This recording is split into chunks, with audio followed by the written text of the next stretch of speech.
My radio 580 AM ਤੋਂ ਤੁਸੀਂ ਸੁਣ ਰਹੇ ਪ੍ਰੋਗਰਾਮ ਮੇਰਾ ਦੇਸ਼ ਹੈਲੋ ਅਲਬਰਟਾ ਤੇ ਜਿਵੇਂ ਪਹਿਲਾਂ ਗੱਲ ਕੀਤੀ ਸੀ ਕਿ ਜੋ ਮਿਊਨਿਸਪਲ ਇਲੈਕਸ਼ਨ ਨੂੰ ਲੈ ਕੇ ਐਡਮਿੰਟਨ ਚ ਕੈਲਗਰੀ ਚ ਵੱਖ-ਵੱਖ ਜਿਹੜੇ ਕੈਂਡੀਡੇਟਸ ਨੇ ਖਾਸ ਕਰਕੇ ਜੋ ਐਡਮਿੰਟਨ ਦੇ ਵਿੱਚ ਮੇਅਰ ਜੋ ਡੌਨ ਐਵਿਸਨ ਜਦੋਂ ਉਹਨਾਂ ਨੇ ਅਨਾਉਂਸ ਕੀਤਾ ਕਿ ਉਹ ਹੁਣ ਵਾਪਸ ਪੋਲਿਟਿਕਸ ਤੋਂ ਮਿਊਨਿਸਪਲ ਪੋਲਿਟਿਕਸ ਚੋਂ ਬਾਹਰ ਨਿਕਲ ਰਹੇ ਨੇ ਤੇ ਉਸ ਤੋਂ ਬਾਅਦ ਬਹੁਤ ਸਾਰੇ ਈਵਨ ਐਕਸਪੀਰੀਅੰਸ ਪਹਿਲਾਂ ਕੌਂਸਲ 'ਚ ਰਹਿ ਚੁੱਕੇ ਜਾਂ ਬਾਕੀ ਹੋਰ ਬਹੁਤ ਸਾਰੇ ਜਿਹੜੇ ਛੱਡ ਚੁੱਕੇ ਸਨ ਪੋਲਿਟਿਕਸ ਨੂੰ ਮਿਊਨਿਸਪਲ ਪੋਲਿਟਿਕਸ ਨੂੰ ਵਾਪਸ ਆ ਰਹੇ ਨੇ ਸੋ ਅੱਜ ਦੇ ਪ੍ਰੋਗਰਾਮ ਵਿੱਚ ਗੱਲਬਾਤ ਮੈਂ ਲੈ ਕੇ ਹਾਜ਼ਰ ਰਹਾਂਗੀ ਜੋ ਮੇਅਰ ਕੈਂਡੀਡੇਟ ਨੇ ਐਡਮਿੰਟਨ ਦੇ ਕਿਮ ਖਰੂਸ਼ਲ ਉਹਨਾਂ ਦੇ ਨਾਲ ਵੈਸੇ ਨਾਮ ਤੋਂ ਤੁਸੀਂ ਵਾਕਿਫ ਹੋ ਕਾਫੀ ਦੇਰ ਪੋਲਿਟਿਕਸ ਜਿੱਥੋਂ ਮਿਊਨਿਸਪਲ ਪੋਲਿਟਿਕਸ ਦੇ ਵਿੱਚ ਰਹੇ ਨੇ ਫਿਰ ਉਹ ਛੱਡ ਗਏ ਵਾਪਸ ਆਏ ਨੇ ਤੇ ਉਹਨਾਂ ਪਾਸੋਂ ਜਾਣਾਂਗੇ ਕਿ ਉਹ ਕੀ ਕਹਿੰਦੇ ਨੇ ਕੀ ਸੁਨੇਹਾ ਉਹਨਾਂ ਦਾ Good morning. We welcome you to our show today. Thank you so much for taking some time, and it's a very exciting moment for Edmontonians at this time. Absolutely, and thank you, Raj, for having me on. You're welcome. So before we start, I start asking you question after question. So just tell us about yourself. I know you're here in Edmonton for many years. Let's hear from you. Well, I came to Edmonton, many people don't know this, because of love. I was born and raised in the U.S., and I was an exchange student in South Korea, of all places. And my husband was the first exchange student from the University of Alberta to go to South Korea at Yonsei University. And that is where the two of us met. So he's the reason you're here. He is the reason that I'm here. Although I should say that I am actually the reason we stayed here. Nice.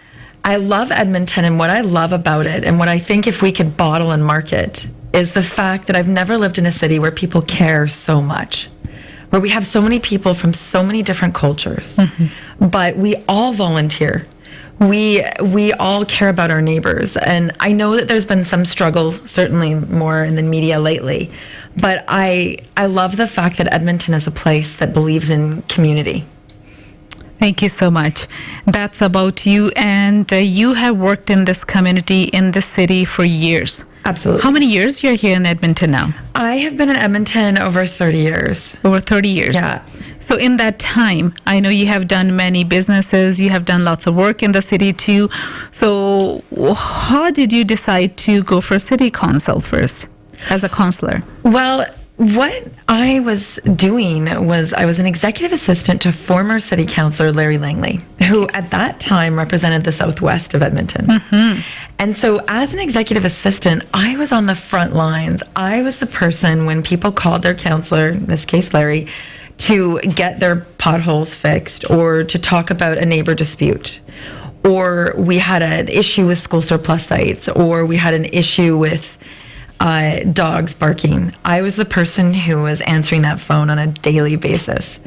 And that taught me a real appreciation for how hard, our city workers do work and how to navigate the city bureaucracy to get things done for citizens.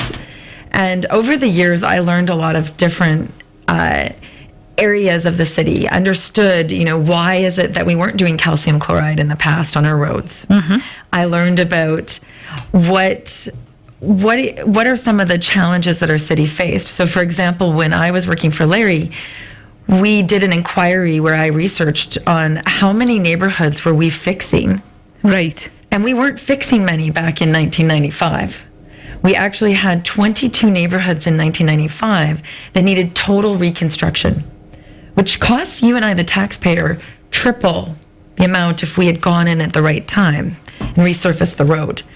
And so flash forward in 2004, after working for Larry really encouraged me to step up and run for city council. And so I ran in 2004 and was lucky enough to be elected. But I ran where I lived, which was north of the river. So I represented the northwest of Edmonton as a councillor for, at that time, Ward 2. And I was on council when Mayor Mandel was the mayor of Edmonton.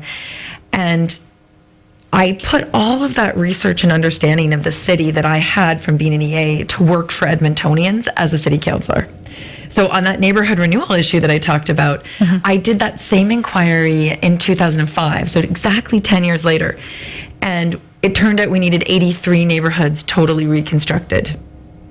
And we needed a lot more neighborhoods that needed to be touched. The good news is today that neighborhood renewal program, which I fought very hard to get support for and did succeed, today it has fixed almost, I think it's 209 neighborhoods in Edmonton today. So we now have a program that is in place. It's the first of its kind in Canada. Oh, nice. Yes, and it guarantees that we fix every neighborhood when it comes due. And when we talk about fixing, we're talking about redoing your neighborhood roads, your sidewalks. And there's a process also to get decorative streetlights. And that's a fundamental basic thing that I think we need focus on when we're looking at who our next mayor should be of Edmonton. That's great. ਬਹੁਤ ਸਾਰੀ ਜਾਣਕਾਰੀ ਤੁਸੀਂ ਸਾਡੇ ਪਾਸੋਂ ਹਾਸਲ ਕਰ ਰਹੇ ਹੋ। Kim ਖੁਸ਼ਹਾਲ ਜੋ ਨੇ ਮੇਅਰ ਦੇ ਕੈਂਡੀਡੇਟ ਇਸ ਵਕਤ ਉਹਨਾਂ ਨਾਲ ਜਾਣਕਾਰੀ ਇਨਫੋਰਮੇਸ਼ਨ ਅਸੀਂ ਸ਼ੇਅਰ ਕਰ ਰਹੇ ਹਾਂ ਤੁਹਾਡੇ ਨਾਲ। ਤੇ again back to you Kim, I know this is great to talk to women. We have few candidates. I believe 3 at this time. We do. Okay, what would you say about that? What kind of potential do we have in City of Edmonton to have their female mayor candidate? I think we have a great opportunity this time around. First of all, I want to do a shout out to the female candidates that are running. I think it's great. And we also have a number of women that have stepped up to run for city council. So we have a lot of female candidates that are incredibly qualified who are running in all of the different wards in the city. So I encourage all of the women to check out their platforms. And I do think women bring a different perspective to politics. We bring that empathy. We care. And that is why I'm running, is because I care about our city. But I also think that we bring experience of having worked and dealt with the family, being that heart of the family in many cases, having an understanding for the challenges that we're facing. But we also are highly educated and bring business experience, which is something else that I have and that I bring to the mayor's office if I'm lucky enough to be elected. Awesome, thank you. And City of Edmonton does have that track record in a way. We have not very many women coming forward. So that's a concern from many years here. Yeah. So, and some women, and I know you left politics too in 2013. I did. And what was the reason? Was it because of the practice of the city worker functionality, or was it too much work? Was it family matters? What happened?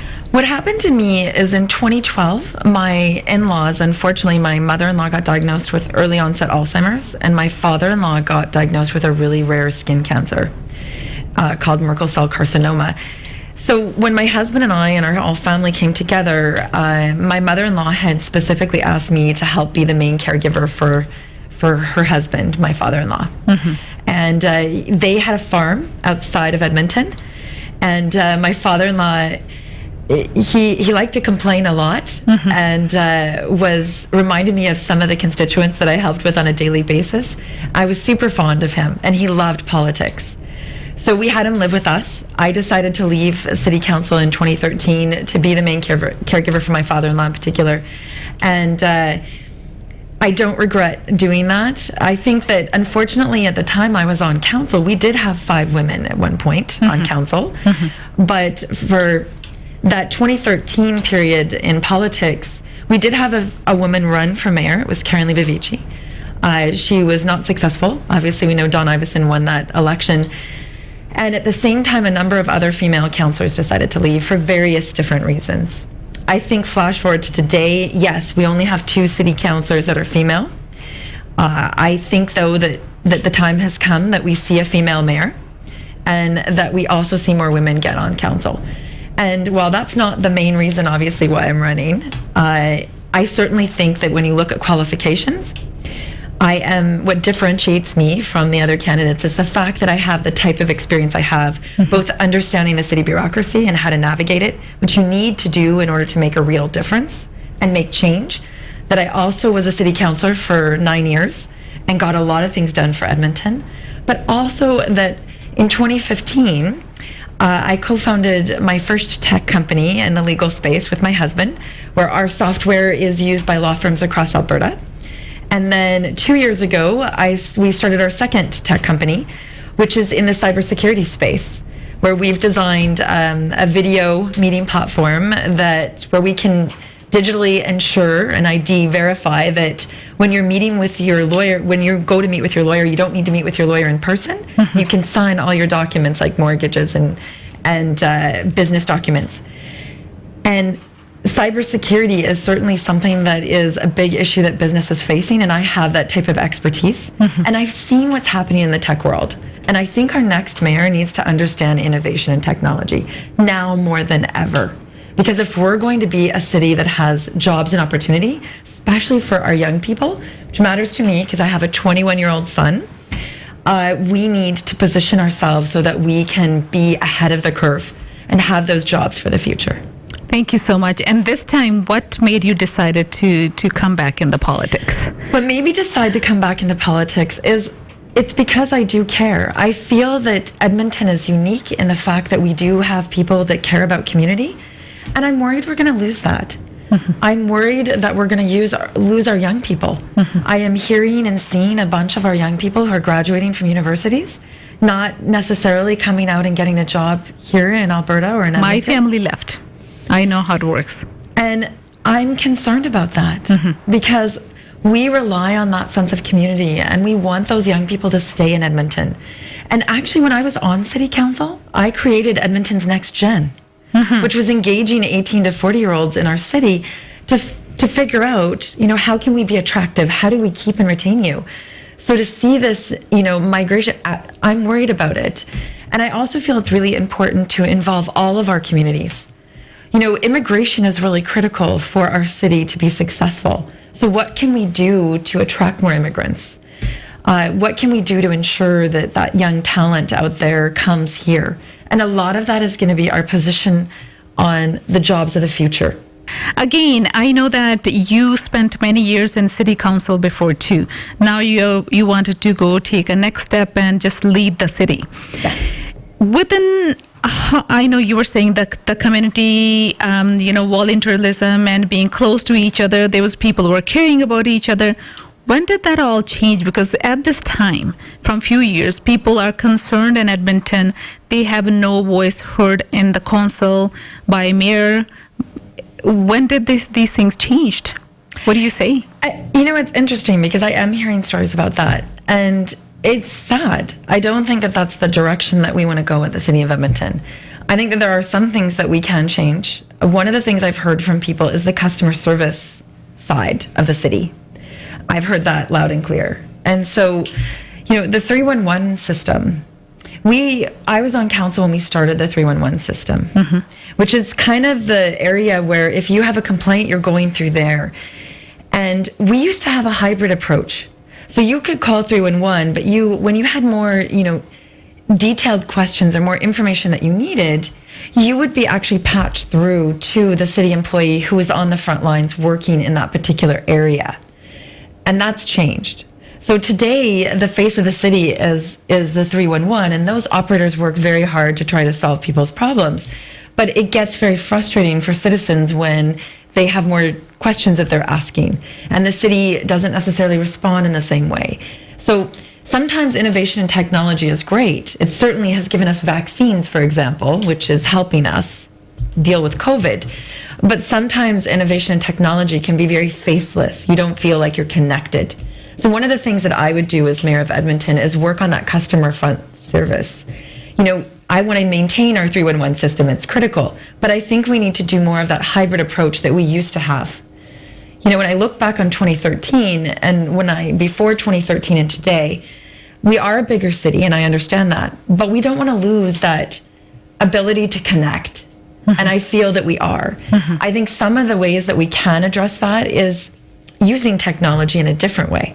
So one of the things I call about in my platform is creating a YEG Connect app. And I got this idea actually from the Filipino community. They were talking about the fact when new Filipino immigrants come to Edmonton, that if there was a way on the city website to connect with Filipinos who've gone through the immigration process in Edmonton, who've been connected and successful, the networking and the opportunity there would be so much better for them. And so I started thinking about all of our cultural communities and how that can make a huge difference. And so that's a different way to connect. And that is one of the things that I'm calling for. The other thing, I'm going to ask you that same question back again. I know that you were out of the politics since 2013, but you were still connected. You're still in the city of Edmonton. Yes. You did not leave this place. So, No. so you experienced many things that other people did experience. So many people see that from last 8-10 years, the council and the mayor, there's a disconnection with the people of Edmonton. Do you see that? Did you experience that? I have seen that, and I think it's because of the challenges of the city growing and the fact that the wards are larger. I think that the way to combat that does start with the mayor. I think that the mayor needs to get out into the community on a regular basis. I know I've been doing that. That's why my voice might be a little less strong today, is because I've been out. I think it's important, especially that the mayor be a link to all of our cultural communities. I know that when Stephen Mandel was the mayor, that is something that he really took on, and I would continue to do that. I think it's very important to talk to all of our cultural communities and mix with white, brown, and black. And networking and business opportunities also happen when you have new ideas. And so if you came to one of my campaign meetings, you'd be surprised. We're like the United Nations. And I think that that is such a positive thing. And I feel that the more that we're mixing cultures and talking to each other, which is already happening actually in the school system. My son grew up in a very multicultural classroom. And that's what Canada is And all that's about. what we're all about. And I think Canada, we're not perfect. I'm very realistic.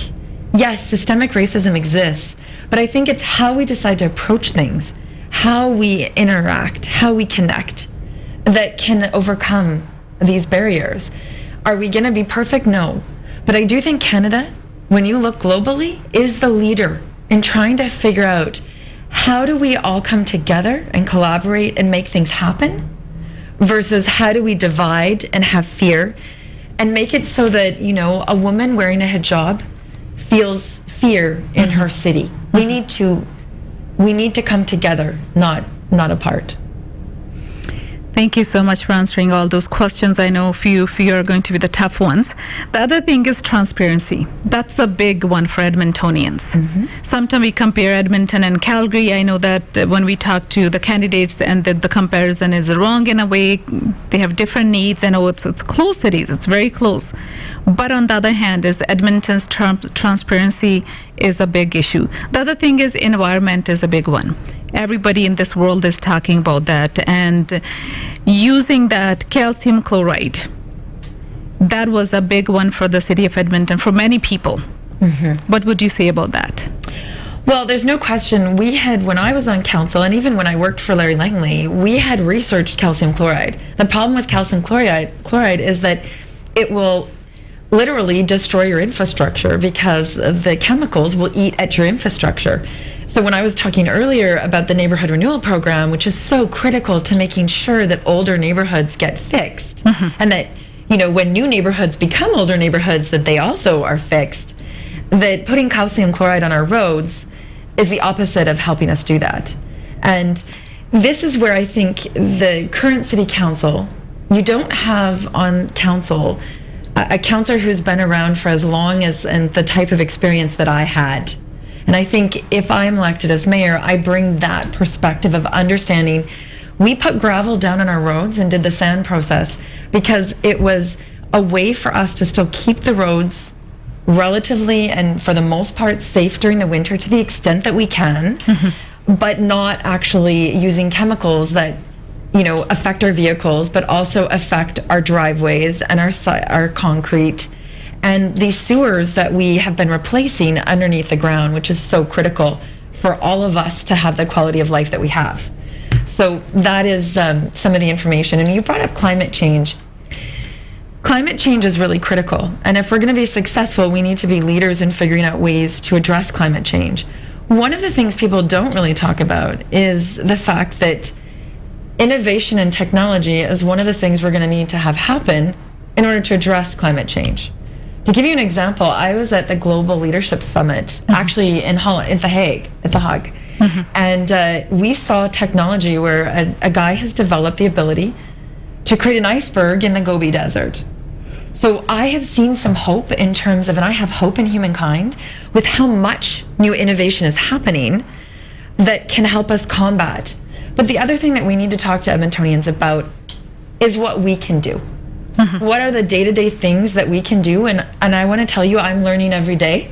You know, can I remember to bring my bags to the grocery store to fill up at the grocery store instead of using plastic bags? I'm not perfect, but I'm realizing that that matters.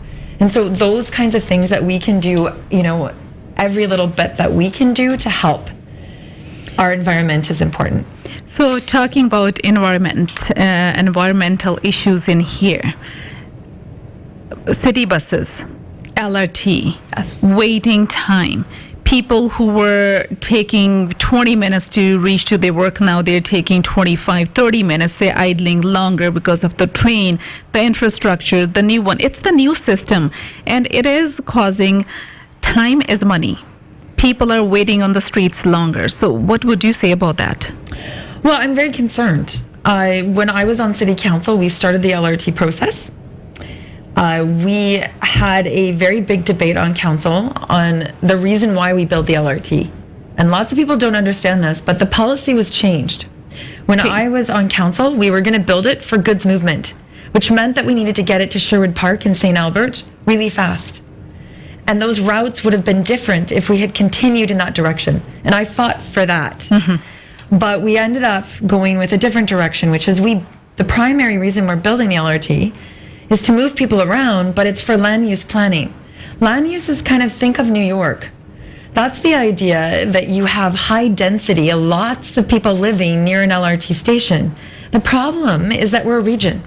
So when you look at our LRT stations, that's where hospitals are. So we don't have a lot of density that we're going to get in these locations. So one of the frustrations for me was we used to have an old trolley bus system in Edmonton. And I was one of the councillors that led the charge to decommission that system. It was old, it was antiquated, and it was not actually serving the public that it needed to serve. But it was also slow. Fast forward to today, what we've done is built a very expensive, more trolley bus system, because when you look at the time, it's going to take you from Millwoods to downtown, you're still looking at 32 minutes. So I have real concern about our transit system. What we can do to change the direction is going to be challenging. But I do think that the on-demand bus service, we really need to make sure it's a brand new system, but I've already heard, and I met with one of the new Sikh temples that's being built on 66th. They have elders that are not able to get their bus anymore. And as a result, they're walking and it's unsafe. So those are the things that we're going to have to look at. And then you look at north of the river, there's a whole swath of Edmonton that doesn't even have on-demand bus service. So I think that's where we're going to have to look at the data. So we're going to have to look at all the routes, see what's actually happening, and at a minimum, tweak the system.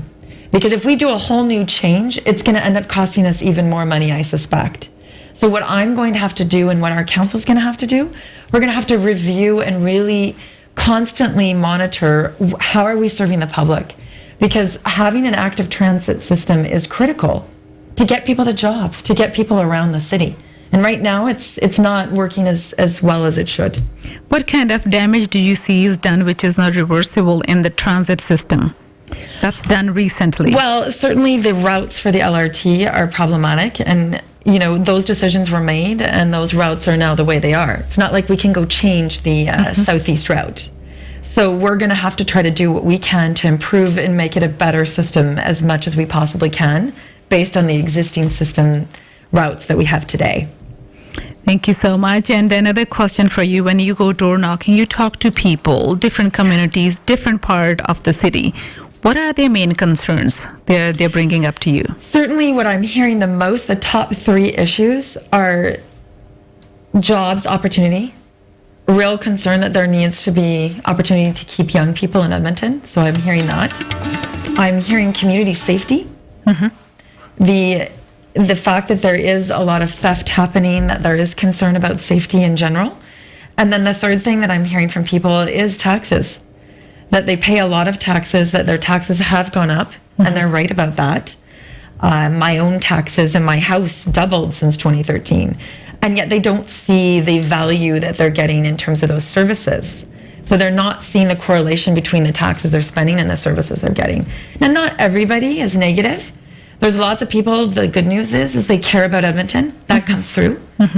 And they have lots of ideas, which is good. Some people see that when the election is called, the municipal elections, especially for Alberta or this part of the world, it's called around the time when people have long forgotten about the snow issues. Winter time, even in our talk shows, people call, like, there's so many accidents, potholes, and snow removal issues, new construction issues where the developers has made houses so close and the houses are smaller now, and the cars park at the front, and the road street is so small, you have to wait for the other vehicle to go by, then you wait, and snow removal issues are there. What would you say about that? Well, what I learned about snow removal is in the boom times back in 2007, we actually had a situation where we had more private contractors doing our snow removal and we ended up not getting our roads cleared at all.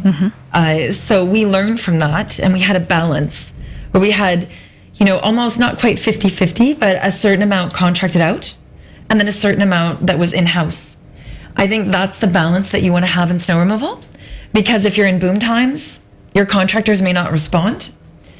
And when you're in the opposite direction, you want to help out those contractors so they can keep people in jobs. So snow removal, you need a mix there. The other thing is being more innovative in terms of the type of, snowplow trucks and vehicles that we can use. Doing what we can. I know that the challenge for the cul-de-sacs, especially in the newer areas, is that you pile the snow in the middle. We do have blading today where we're going into residential neighborhoods, but I have heard that in newer areas, they're not getting service at all in some cases because they're so new. So clearly we need the city to focus in on making sure we're a winter city. We need to do what we can to clear our roads. I will say this, and it might be utopia, but there's more and more technology that I'm seeing where they've got different ways of heating sidewalks and making things, more attractive in a winter city. I'm certainly hoping that kind of technology will advance and get to the point where it's cost effective to consider it. Because imagine if you're a senior and you had you could actually walk without having to worry so much about being shut in your home during winter, which, we're asking seniors in many cases to stay in their homes. And they want to stay in their homes, but it becomes really tough for them to get out in the winter time. We will be back probably in a couple minutes and we'll continue. My radio 580 AM ਤੋਂ ਤੁਸੀਂ ਸੁਣ ਰਹੇ programme ਤੇ ਜੋ municipal election ਆ ਰਹੇ ਨੇ ਬਹੁਤ ਹੀ ਜਲਦੀ ਉਸ ਨੂੰ ਲੈ ਕੇ ਵੱਖਰੇ ਵੱਖਰੇ ਕੈਂਡੀਡੇਟਸ ਦੇ ਸੁਨੇਹੇ ਅਸੀਂ ਤੁਹਾਡੇ ਤੱਕ ਪਹੁੰਚਾ ਰਹੇ ਹਾਂ। ਅੱਜ ਸਾਡੇ ਸਟੂਡੀਓ ਦੇ ਵਿੱਚ ਕਿਮ ਖੁਸ਼ਹਾਲ ਜੋ ਕਾਫੀ ਦੇਰ ਤੋਂ ਪਹਿਲਾਂ ਕਾਉਂਸਲਰ ਵੀ ਰਹੇ ਤੇ ਹੁਣ ਉਹ ਮੇਅਰ candidate ਦੀ ਰੇਸ ਵਿੱਚ ਹਨ। Kim, welcome back. Thank you.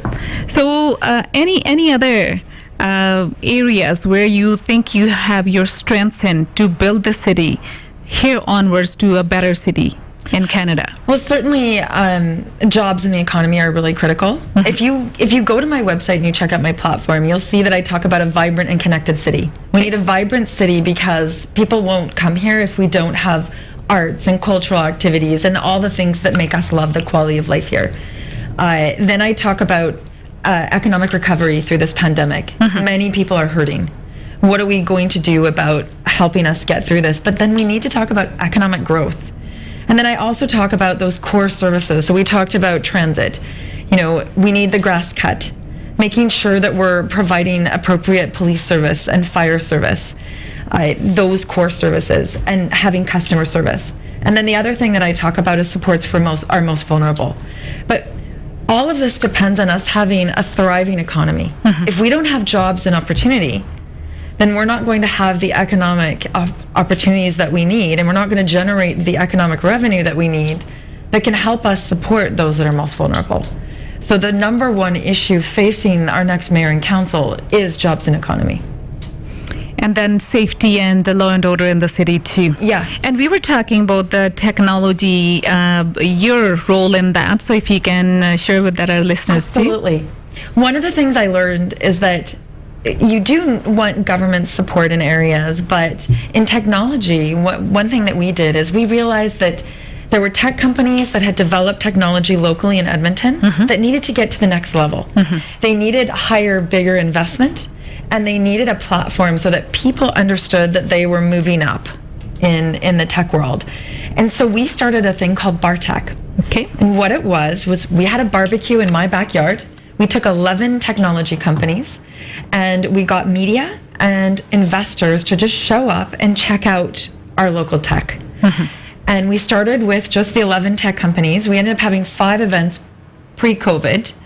And in the end, one of our tech companies won the NASA iTech, which NASA has created a program in the US where they are looking for technology and realizing that people are building technology in their basements that NASA needs to know about, that can help us in space, that can help us in so many areas, such as climate change.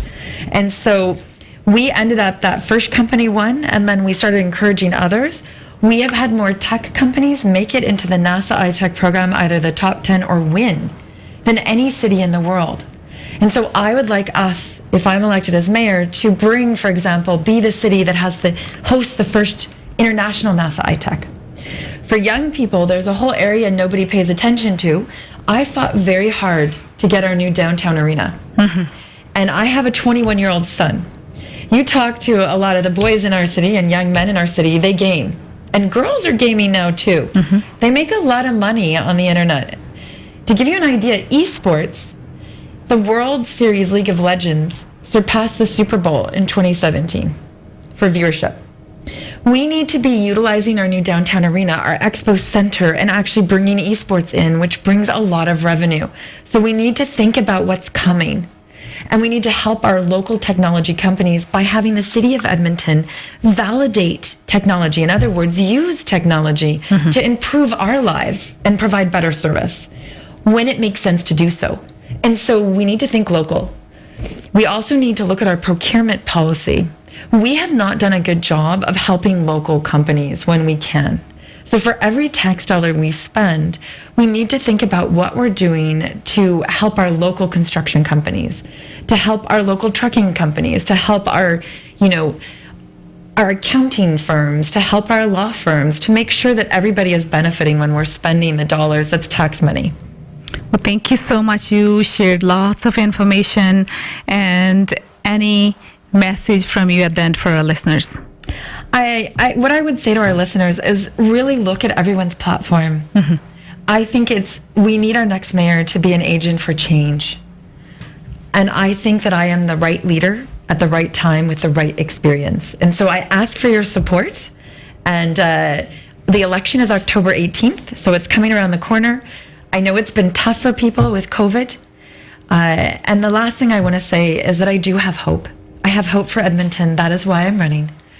And I have hope that we will be continuing to move forward together. Thank you so much. Thank you.